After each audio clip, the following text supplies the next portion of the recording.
All right. Welcome everyone to this week's episode of Check Your Six. I had to double check which podcast I was doing. Yeah, It's been one of those weeks, right? I am Warlocker Call, once again joined by my co-host Syntax. How's it going? pretty good, man. Pretty good. Just waiting for Peel to finally start up on Monday. Oh my god. It's been such a drought without Pro League. Like I feel like there's so much missing to being able to talk about. But the good news is we are starting to get more consistent VODs from CRSL. We are starting to get more consistent notes and scores on Battle5 for CR6. And CEA is keeping their spreadsheets at least up to date, maybe not their website. So we can start pulling things from all of these different leagues and start having some really good conversations as we start being able to compare these teams across leagues and seeing how consistent they are and who they're really up against. Like we get a real opportunity to see these collegiate teams face off against more opponents than ever. So that's really cool, and it's definitely going to give us some cool stories to talk about in the future. Yeah, absolutely. But there's no So replacing Pro League. Like absolutely not. yeah. Um, so I know you cover. I know you got the data for CRSL and what was it? I can't keep with all these acronyms. So you got the data for CRSL, CES. Did you get data for CR6? Yes, I got CR6. We now know the 8 teams who are 4-0. I wanted to bring up the matchups going into week 5, but they're not available yet, so they'll come up on probably Sunday, is my guess. So we'll have to talk about that later next week and see what matchups came up and all that. But last week it was nice because we actually got to see what the matchups were going into this week, and there was a doozy of a match that I'm happy I got to call out as saying I was really pulling for this one. But yeah, so we got the matchups, or we got the results of week 4 for CR6. So we can now see who is 4-0. I've got a lot of data on the CRSL matchups for this last week and week 3. They're in week 4 currently. So week 3 can at least start telling who is pulling ahead and who's at least how well these matches are going. And then CEA, I was able to dig into some of their stat spreadsheets and got their calculations of who they see overall as the number 1 team, as well as I started pulling some of the data from their invite league just to see who's on that cusp of getting into the invite league next season, because there's only 16 teams, so it's a small sample, right? But their open league is like almost the same size as CRS or CR6, so it's a massive league all in itself. So there's just a lot of opportunity to see how these different teams really compare against each other, which is I'm kind of nerding out on the data side right now and just being able to go, okay, there's so many spreadsheets in my future, it's not even funny. I hate spreadsheets. I live in them professionally and I can't get enough of them in my own hobbies. It's kind of, some might border on obsessive. So Well, I hate spreadsheets, but whenever I'm like that person who is OCD with formatting. So like whenever someone sends me like a spreadsheet of some sort, I don't look at the data first. All I'm thinking about is, man, they could have organized this a whole lot better. They could have done this, this, and this. And I'm just like, bro, let me fix it for you. I'm that guy.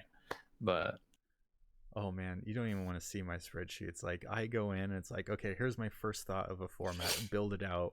Oh, that didn't really work. Oh, I need to templatize this part, this part over and over. And like the coloring is like the last thing that I do, but like I go through probably 20, 30 drafts of the format that I want before I get happy with just how it looks, before I even add color or conditional formatting and stuff like that. It's gross. It's gross. You don't want to see me stream that.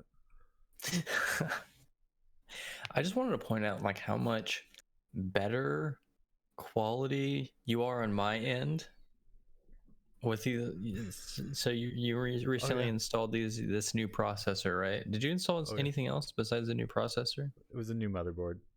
A new motherboard? Yeah, because you went from Intel to AM, an old or really old Intel processor to a new AMD Yeah, one. I was on a sixth generation i5, and I just went up to uh, an i9 9900K, so it's even unlocked a Oh, little you bit. didn't. Oh, I thought you went to AMD for some reason. You went with No, Intel.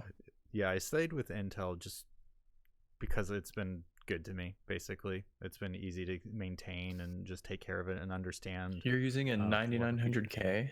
Yeah. I didn't know. I didn't know you balled out like that on your Oh processor. yeah. I needed a little something.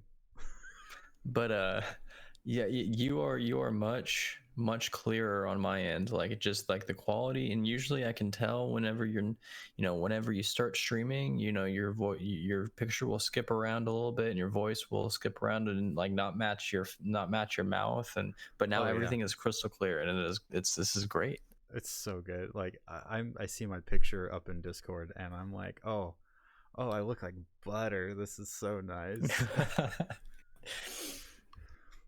Before we jump into talking through the one bit of news for Pro League, I do want to do a shout out for Red Eye.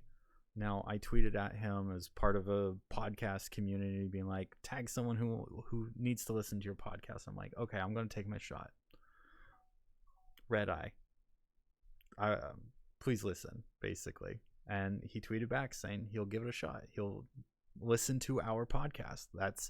I mean, just taking his time is pretty cool. And asking it and getting such a quick reply and everything made my day. 100% made my day. That is awesome. I really hope you listen to this. I hope you're listening to our ugly voices rather than watching our ugly faces. So welcome if you do listen. So why don't you take us through the reciprocity news in Pro League? Okay, so Team Reciprocity, right? This is a huge surprise to me, to be honest, because I thought they were a pretty big organization. I mean, I guess they are, but I guess they weren't making as much money as I thought they were, because due to this whole coronavirus COVID-19 business, everything kind of being shut down and all that business, um, their team is having to scale back because they're losing a bunch of money, and in doing so they had to drop a bunch of teams, including the Rainbow Six team. So now all of the pretty much all of the team members for Reciprocity at the moment are essentially up for sale to another organization, which means that they are currently restricted free agents. If you don't know what that means, it means they're still under contract by law,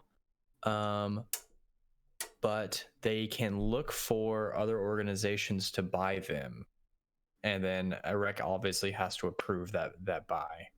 So Rec will, the team members will say, hey, pick me up, and they'll be like, okay, and then they'll offer Rex X amount of money, and then Rec will say, okay, sure, we'll let them go. So that's how that's going to work. Now, regarding whether or not they're going to play in their upcoming matches this coming week, that is up in the air. I don't know what's going to happen. Now, I was informed that according to the rules, the players hold the spot in Pro League, not the organization. Now, don't quote me on that, but I guess they could play their Pro League matches as a looking for organization team, rather than under Rec's name, or they could play under Rec's name. Who knows? It's all kind of up in the air right now, and I tweeted at Foxay, who's kind of like the Team Reciprocity big name player, and I'm trying to see if he'll give me an answer on whether or not what's going to happen. So hopefully we'll get an answer soon. If not, then I guess we'll just find out next week. Yeah, and Reciprocity is scheduled to play their matchup on Wednesday. So all of this news kind of coming out as far as I saw just earlier today. I didn't see the exact time that it came out. I mean, this is unfortunate, super unfortunate. I mean, these guys are already probably quarantined like the rest of us, and trying to figure out what to do in a business sense. Nothing's going to get done this weekend unless someone's got a lead and a connection already. And Monday, they should be preparing for their matchup.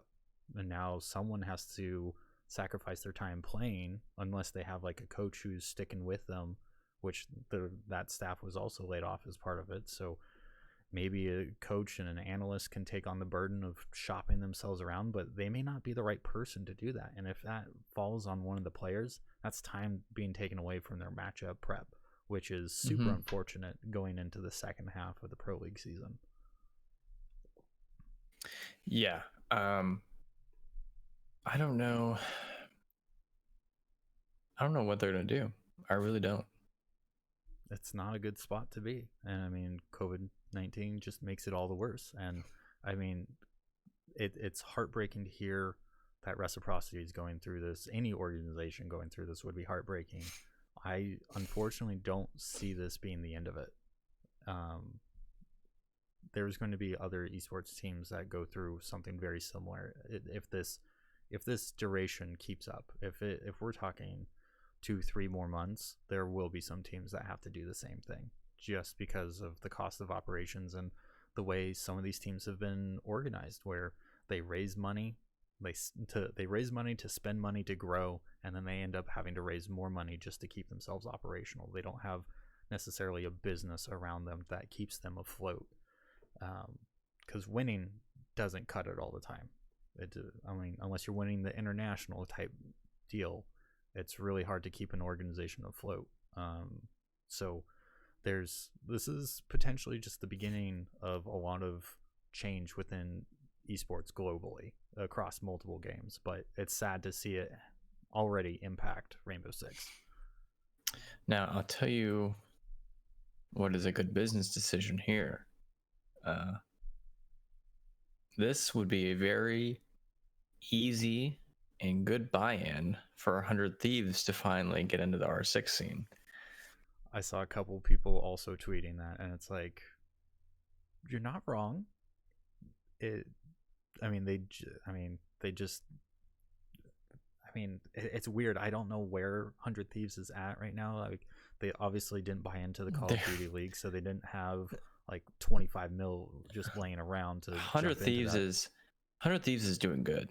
They are not. They have to be. They are not in an uncomfortable position by any means. I mean, for God's sakes, they were opening random clothes stores.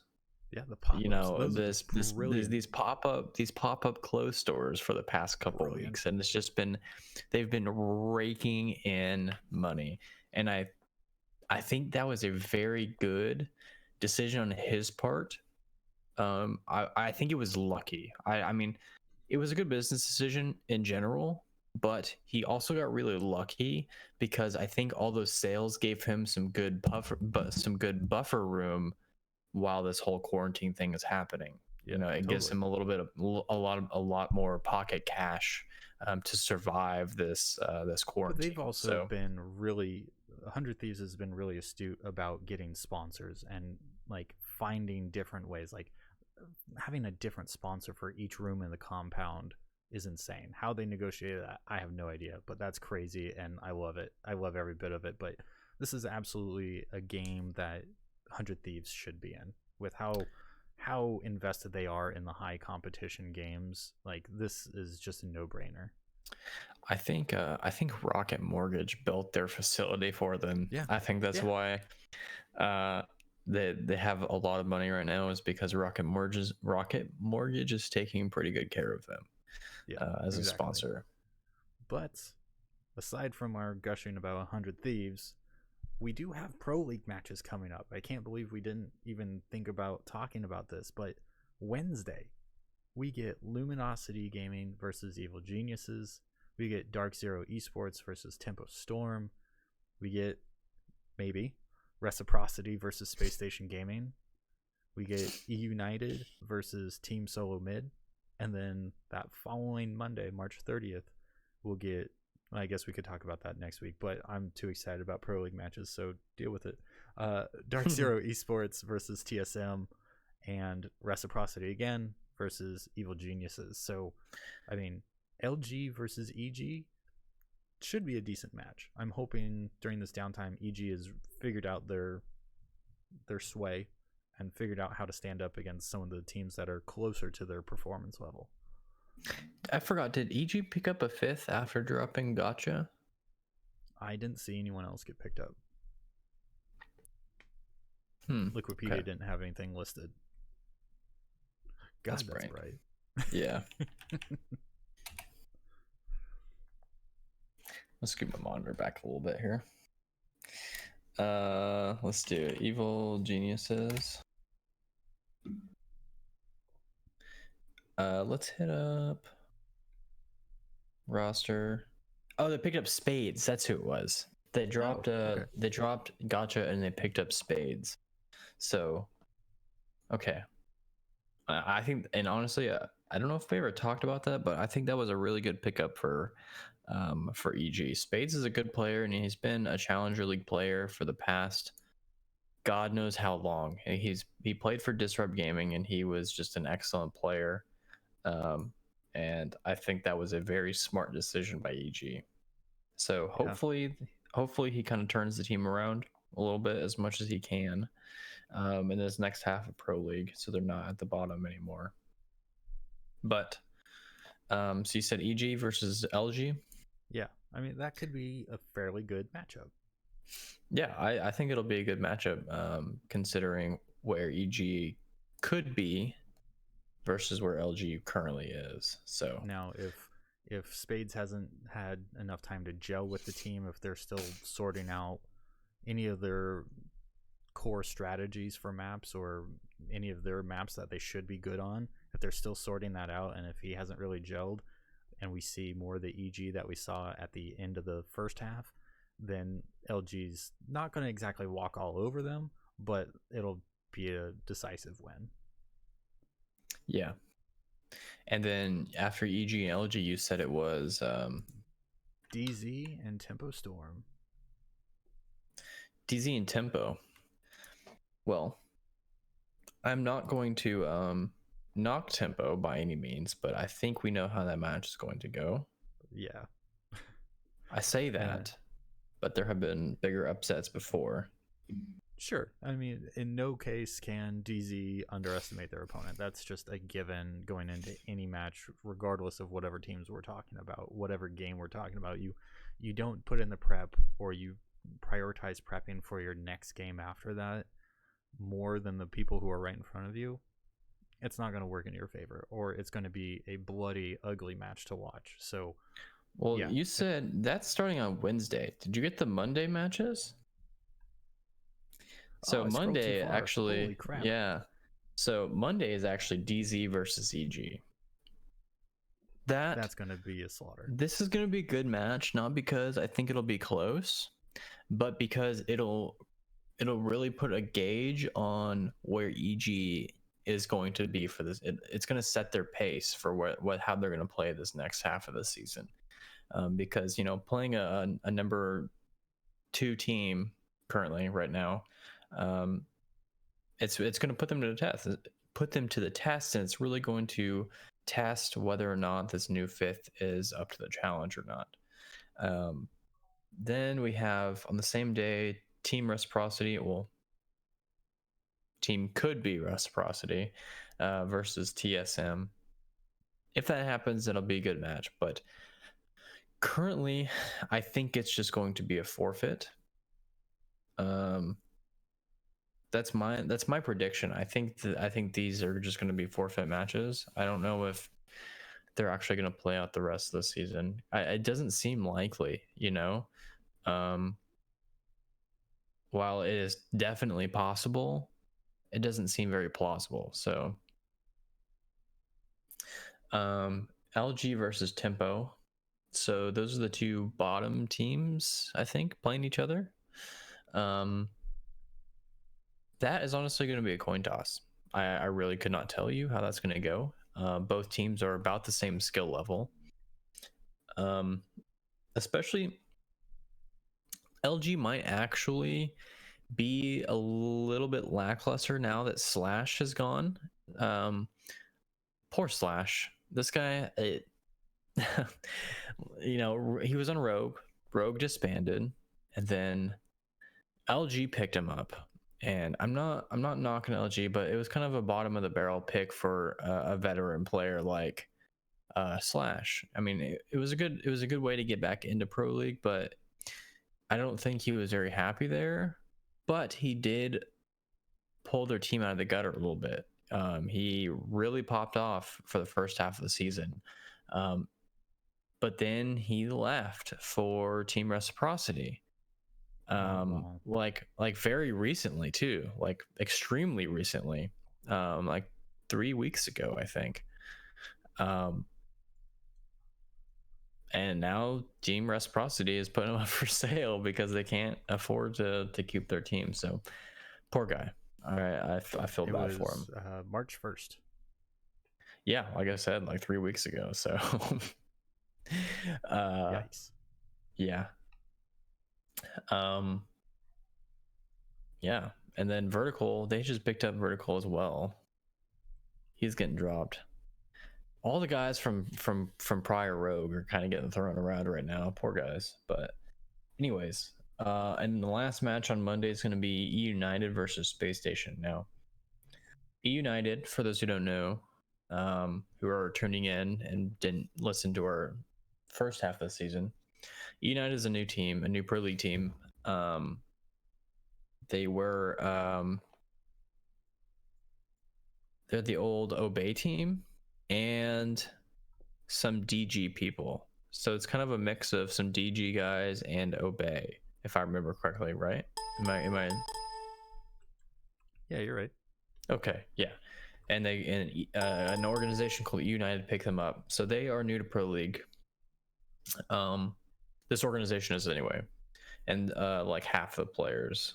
But versus Space Station Gaming, who is currently they may not be number one in NA Pro League, but they are currently the NA powerhouse for winning 6 Invitational. So that is going to be a very tough match for United.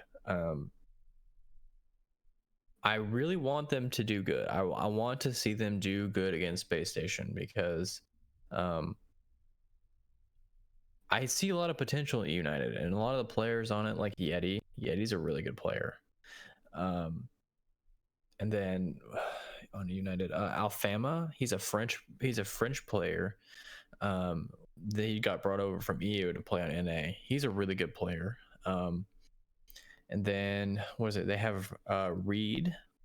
Reed's really good, and they also just picked up TSM's last interim coach, Bagel. So Bagel is now coaching for EU. So we'll see how they do. I'm really excited to see like what their new potential is like. And then coming on Wednesday is all the matches we previously mentioned: LG versus EG, DZ versus Tempo, Reciprocity versus Space Station, EU versus TSM, and then on the next Monday it'll be DZ versus TSM. So I'm really curious to see if TSM is able to keep their top spot in NA right now. I have to say, or if after. Oh, go ahead. No, TSM I think is going to get some free points on Monday if Reciprocity forfeits by default. So, and then DZ I think is going to get some free points against Tempo on Wednesday. Yep. So they'll both get 3 points. And then TSM is playing EU, which could potentially be another 3 points for TSM. And then they play each other. So potentially TSM could be going into their match against DZ up 3 points. They have a 3-point advantage. So even if DZ wins, they'll be tied for first. But if they lose, If DZ loses, then TSM will be up 6 points, and that puts a pretty solid lead in between them. So we'll see how it goes. Yeah, I have to say, after Space Station won the Invitational, I'm like, okay, it's TSM's turn. Like, Space Station is going to be really good in the second half, and I hope that they haven't lit up after that move, after winning the Invitational. I think that this is that next challenge for them. Keep the motivation going, keep that spirit alive, keep challenging themselves, because that by no means was it an easy win in the grand finals or the semifinals. It was hard fought the entire time, so there was still definitely room for improvement. They showed the world that they could beat the best teams, but there was just some parts where they definitely still hit a sour note. So as much as I'm like, okay, I want to see SSG improve, I was also just really blown away at how well TSM did and just how well represented NA was at the Invitational. And I just want to see that caliber of play represented even more so in the second half of the Pro League. And I will never let everyone that doubted me live this down. Last season, after Pro League ended, I said TSM is going to come in next season swinging hard. Everyone was like, no, TSM, they had a good end of the season, but they're nothing special. I don't think they're going to go, much of anywhere. I said, you're wrong. They ended strong for a reason, because they finally got their groove in and they got their flow, and they're going to come in swinging. And no one believed me, like literally no one. And now look where we are. TSM's number 1 in NA. So without a single loss, they drew once, 7 matches, and they only drew once and won the rest. They have a round differential of 23, which is almost double DZ.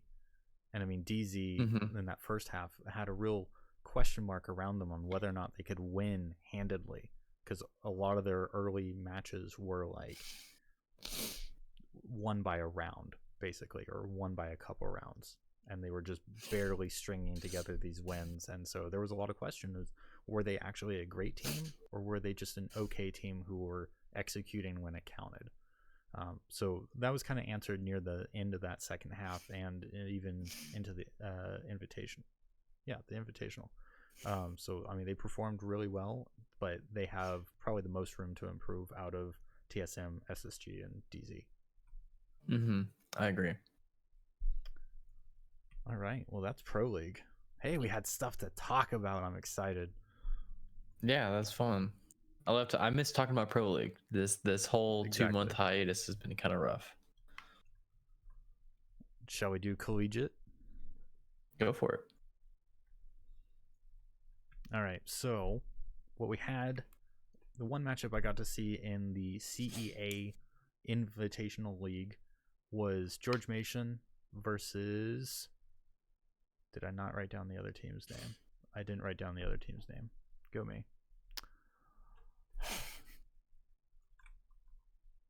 You had one job, Joe. I had one job.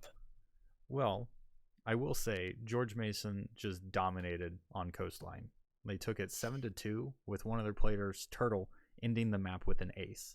So if there's a way that you can put a stamp on a map and just say, and make losing map 1 feel even worse, it's ending it with an ace to go into your second map in a best of 3 when it was your opponent's map as well. So, yikes. And it was a closer matchup on map 2. George Mason still went on to win 7-5.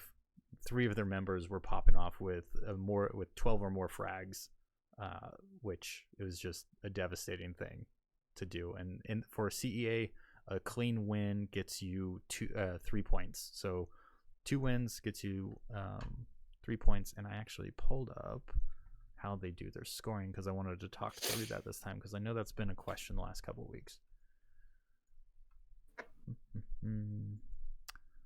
So the way it works is they do 2 maps. It's not even a best of 3. They do 2 maps. If you win both maps, it's 3 points. If you win one map and you draw one map, it's 2 points. 2 map draws is 1 point. 1 win and 1 loss is 1 point. A draw and a loss is 0 points, and 2 map losses are 0 points.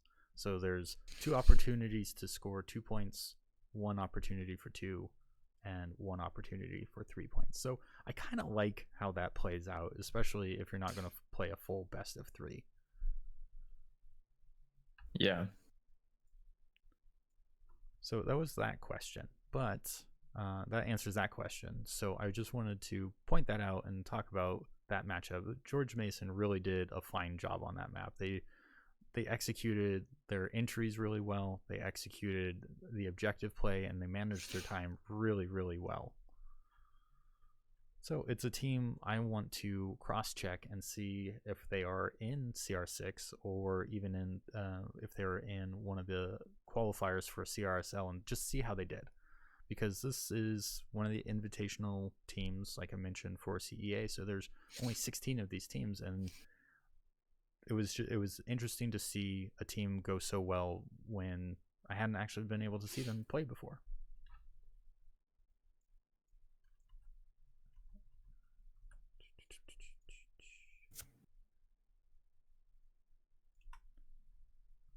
Going on to now, one thing I wanted to point out was CEA is a small sample of their invite league, just kind of like CRSL. So I dipped my toe into their open division, their open league, where everyone else who wasn't invited, they can still register and play, and they play into believe it's 36 other teams. So there's just a huge sample of teams who are also playing in this league as well. Not to the size as CR6 as I thought it was, but it's still a good size tournament to be playing through. So I went through and I pulled out the top 10 teams who are in that open division, and there's a lot of familiar names. So let me know what you think of this list, Syntax. Number 1, York University, sitting at 7-0. Simon Fraser, sitting at 6-1. California State Long Beach, so CSULB, sitting at 6 wins, 1 partial win.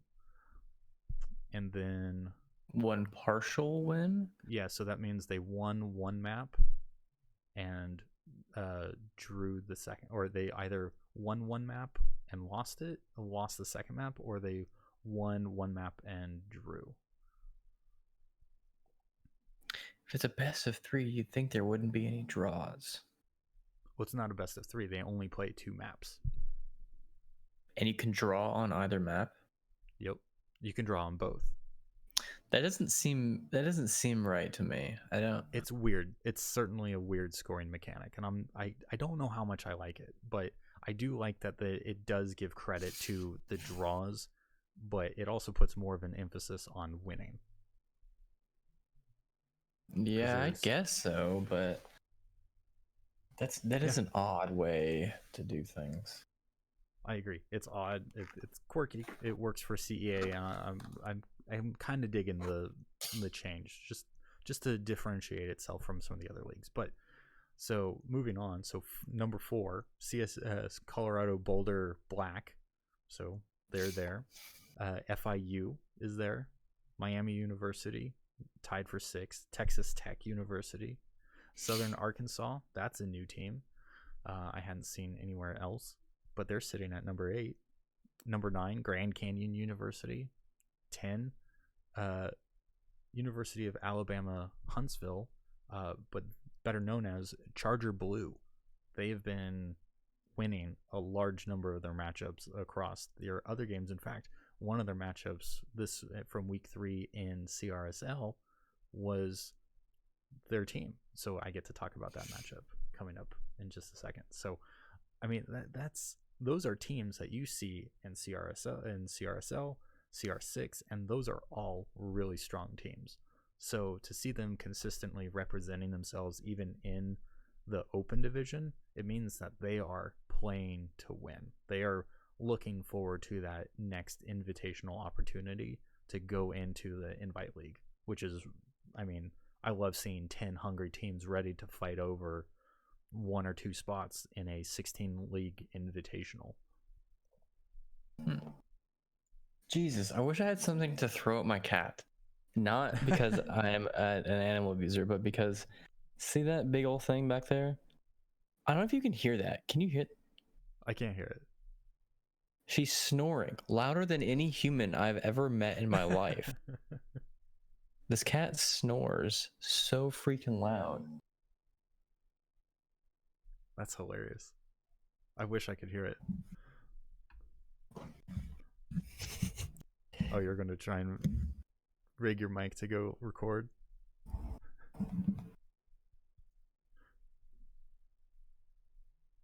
No, don't do it. You don't hear it? Oh well, that's okay. It's loud. I'll tell you why. You'll just have to record with your phone and send a sample.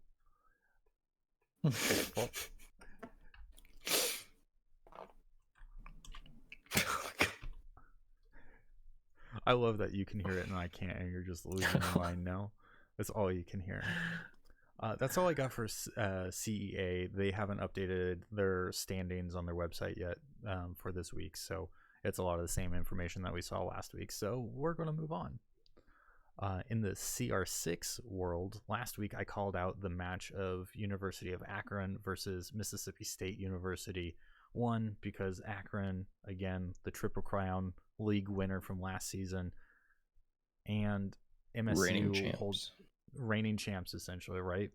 And MSU holds a special place in my heart. They were my first collegiate esports podcast interviewees, so seeing them jump into R6 and seeing them having success, CR6 leading up into this week, they were ranked 3rd overall, and so that was exciting to see them performing so well.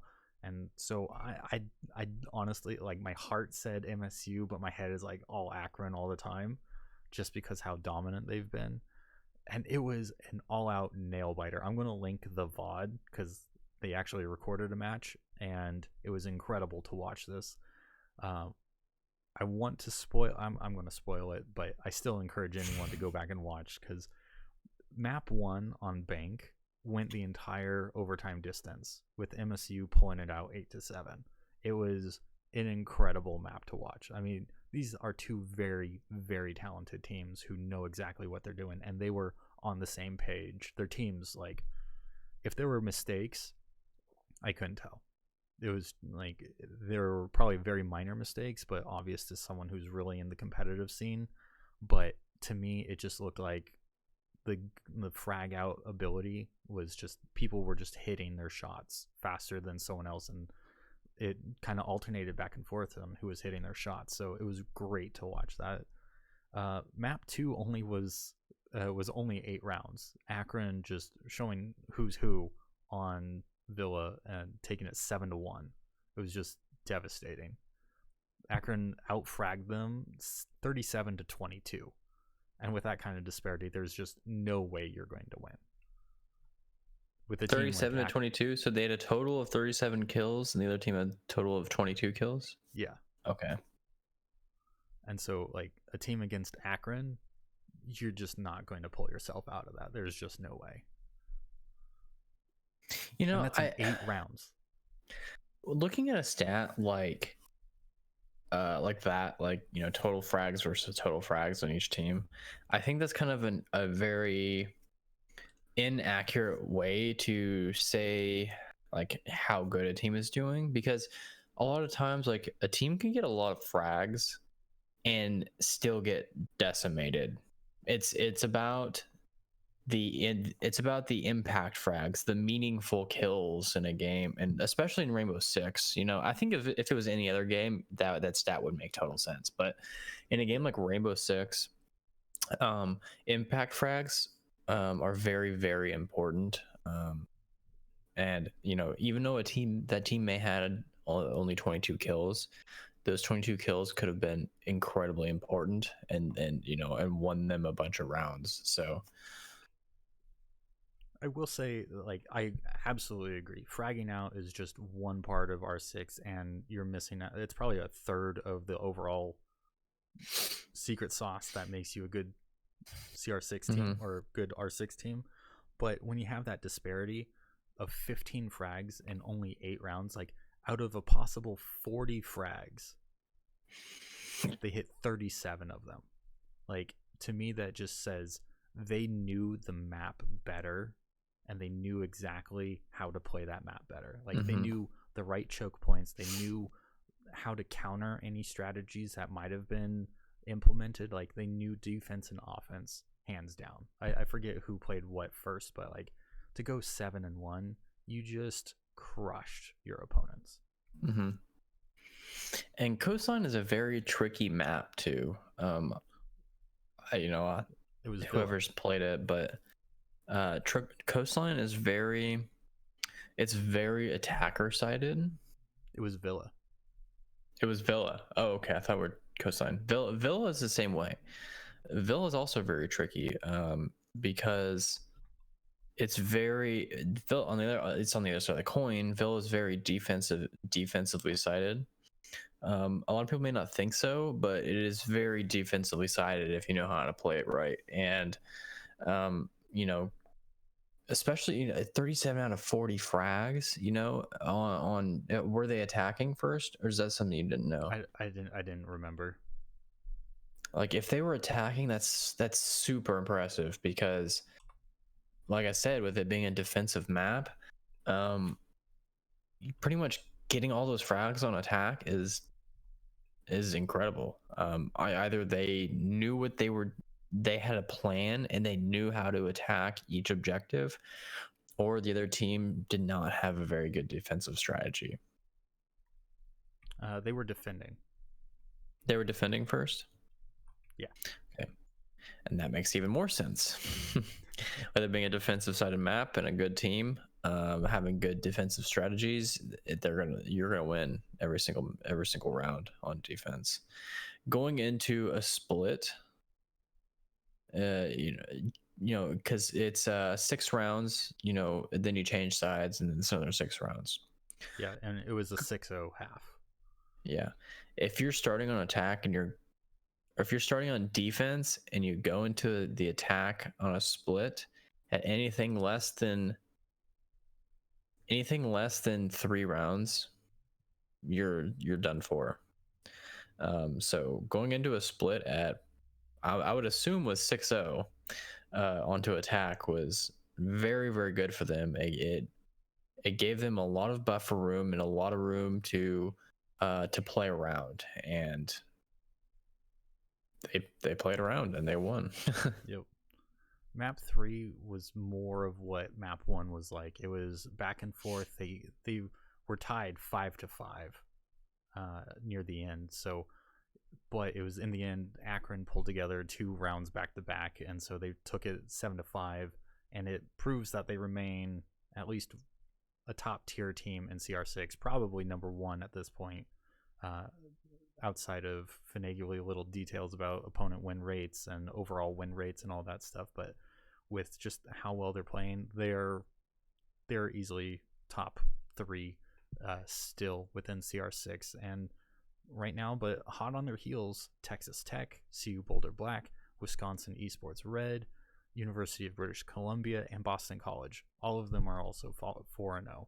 So, and CU Boulder Black, Texas Tech, we've talked about those teams week after week just being like, these are talented teams, and proven it once again. So whatever happens next week, we get 4 matches of 4-4 teams. So there's going to be some big ones for sure.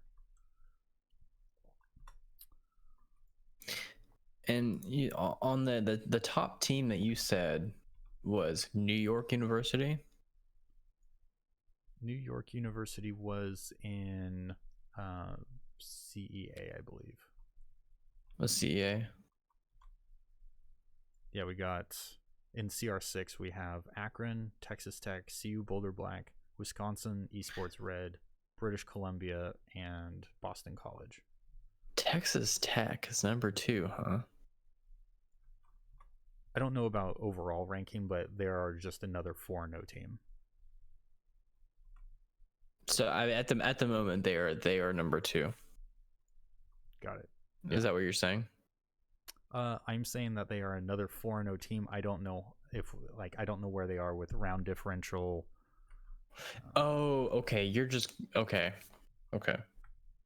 I retract my statement then. But still, Texas Tech being a 4-0 team, that's really impressive because I don't remember Texas Tech playing last season. Are they new? No, they're not new. They've been playing for a while. Like they've been kind of just outside of the scope of things. I would need to go back and see where they were ranked, but I'm pretty sure they were even in Premier League last season for CR6. They must have done something. They must be doing something different this season because I don't. If I'm not recalling their name, Texas Tech, then they must have not done very well. I'm not saying they did bad, but they must have not done very well last season. But now they're 4-0 this season, so either they got a whole new roster or they're doing something different this season. That's awesome for them. Yeah. So technically, if we want to look at Battlefy and look at how they're organizing everything, Texas Tech is the only team with 100% win rate that has the highest opponent win rates as well. So there's 4 teams that are their opponent win rate is 68.75%, and that's the highest it goes in the 4-0 category. So, and Texas Tech is the only team that has 100% win rate. What that means, I believe, is that they haven't dropped a single map. While Akron and CU Boulder Black are 88.88%, and so that means, I'm assuming that means that they've dropped 1 map in their 4 matches, and then it drops from there. Dang. Yeah, so I mean, Texas Tech, Akron, CU Boulder Black, Wisconsin, British Columbia, Boston College, Longhorn Gaming, Oregon State University, top tier 3-1 team. Like, where the hell do they come from? That's what I'm asking. Like, this is their first season. What the hell? They got some goats, potentially. Yeah. So I'll link that VOD for the MSU Akron video in the show notes, so make sure you check it out. Otherwise, twitch.tv/videos/569442230. There you go. That's a terrible VOD link, but whatever. Deal with it. It's my podcast. Our podcast. CRSL going into week 4. This is actually week 4, but they just posted the VODs for week 3, and because their website is also not up to date, I harvested the data the hard way, so you're going to deal with some high level data while I have some more time later tonight to dive into it. But we have University of Alabama Huntsville, or Charger Blue, taking a win over Longhorn Gaming 8-6, which I was surprised by. I knew Charger Blue has been showing up a lot more in that win column over the last couple of seasons and across the different leagues, but I don't know if I was really ready for them to be able to take on Longhorn Gaming.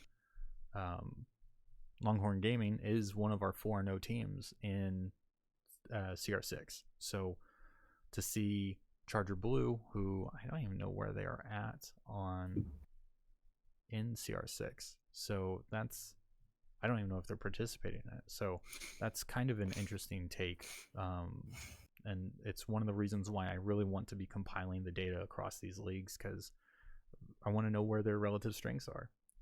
The next matchup, LSU won 7-1 over Northern Arizona University Blue.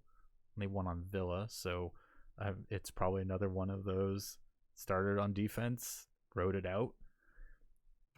Texas Tech won 7-4 over UCI, so University of California Irvine, on Bank. FIU dominated Elon. That's another university I'm not really familiar with, but they qualified for CRSL through one of the trials, so kudos to them, but they just got written off 7-1. University of Illinois at Chicago, which has one of the most bizarre acronyms that we've talked about a couple times now. They won handedly over the B team from University of Texas San Antonio, 7-2 on Cafe, and Akron versus Wisconsin Red. Now, Wisconsin Red is 4th overall in CR6, 4-0, just up there with Akron. Akron bodied them 7-2. It wasn't even fun to look at some of that play. Like, it was disgusting, and it's scary how good Akron is. Yeah, Akron is a force to be reckoned with. I don't know if it's just like a skill gap between them and the other teams in the league, or if they just are that good. They have to be that good. I mean, they're participating in Challenger League matchups. They're probably, they're scrimming other Challenger Leagues. They are putting in the time, and then they just have some of that talent. I think that's how it's going to go. And whether or not they can pull out another Triple Crown, I think that's highly debatable. 1, it's hard enough to do. 2, it's hard to do against so many talented teams. Like, the top 10 in the open division of CEA would give Akron a run for their money, I think. Now, I don't remember. Was it the same team playing all 3 leagues? Yes, it was. Or it was the same team, all 3 leagues. Same roster. Just absolutely disgusting play. Like, if we don't see that roster somehow make it into far into Challenger League and just see them sustain themselves and just say, we're going to take a semester off from college and just focus on this. I mean, hey, they basically have it right now, so why not dive even harder? We might even see Akron get even better right now, which is just a scary thought to think. And it would be really cool. Really cool. I mean, we talked about this months and months ago when I was talking about the talent of players in CR6, just CR6 alone. But the collegiate players, if Akron can keep this cohesively together, they will turn heads. They will turn heads if they can perform at the same level in the Challenger League matchups. So I might even have to follow them into Challenger League and just see what they're doing.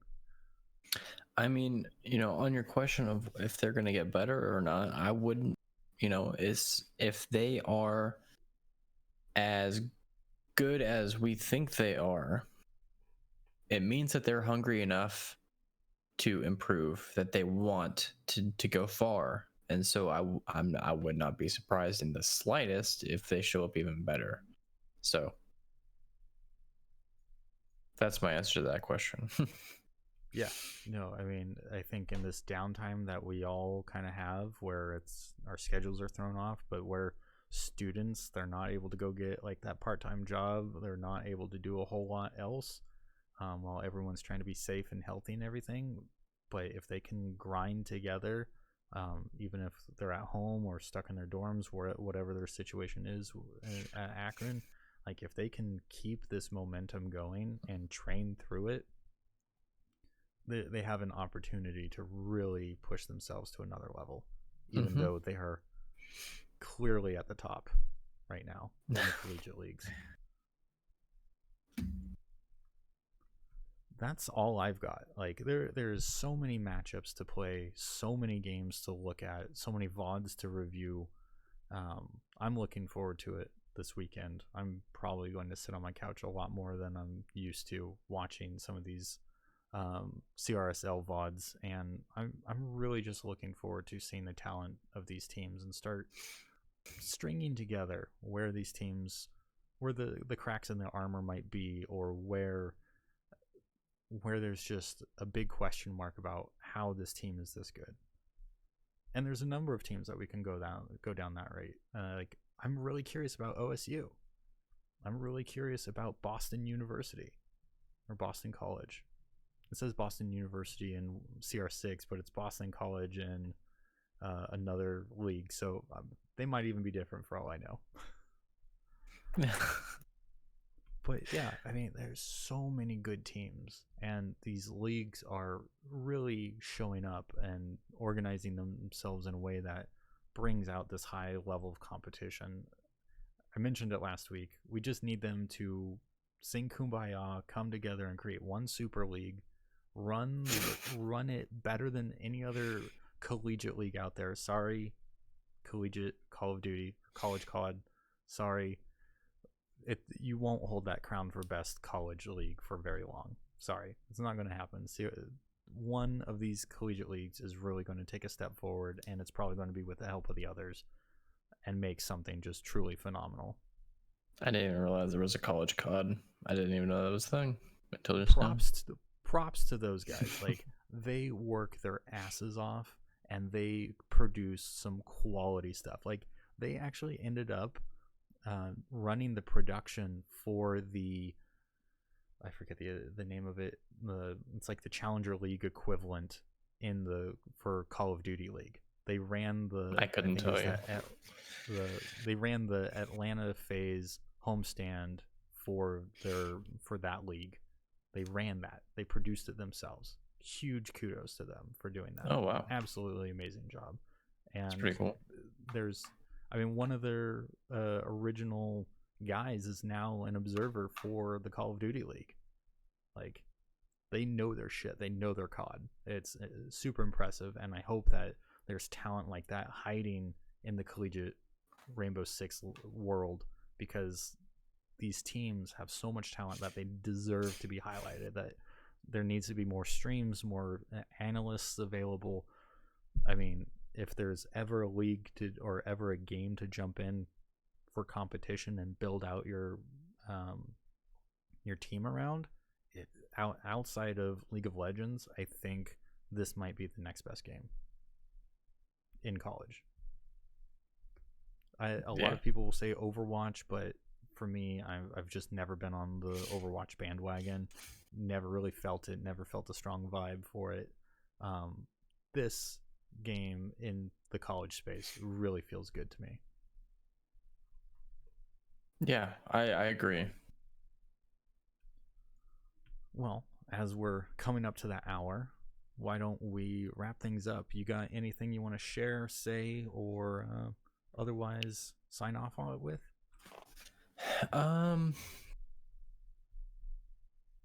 No, I don't think so. I'll have a lot more next week when the Pro League matches start up. Totally.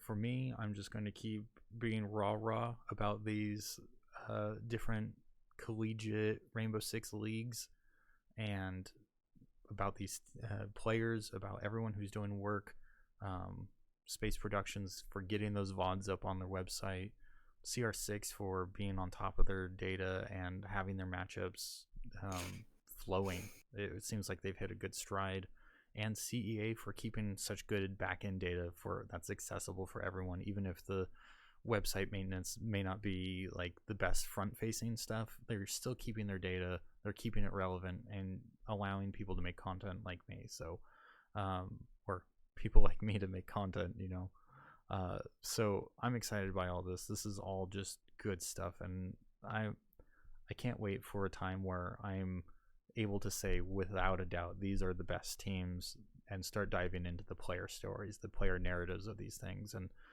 we've had a couple of guests out before, so we might just have to rake in a couple of these top tier teams to come in and talk a little bit more about their season experience across one league or all three. So with that in mind, if you want to follow along with how I'm tracking all this stuff or who I'm networking with, by all means follow me on Twitter at WarwalkerCall, and that's pretty much the same for any other social media at WarwalkerCall.